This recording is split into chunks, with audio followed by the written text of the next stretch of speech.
Pagsemplang ng motorsiklo matapos mabangga ang papalabas na SUV sa pool sa CCTV. Nakatutok Claire Lacanilaw, Dungka.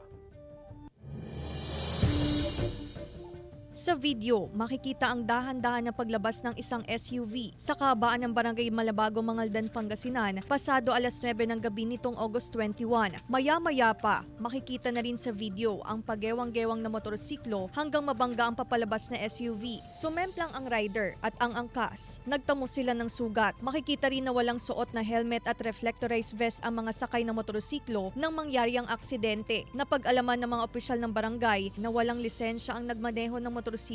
Bago siya tumampok doon sa four wheels is pagiwang-giwang siya.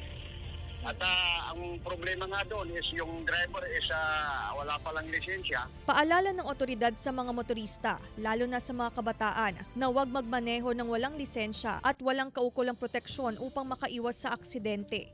Mag-ingat po tayo lalo na sa pagiging kung minsan marami kaming napapadaan na mga motorsiklo na walang ilaw, walang helmet, almost kabataan yung nakikita namin. Claire Lacanilaw, Dungka, One North Central Luzon.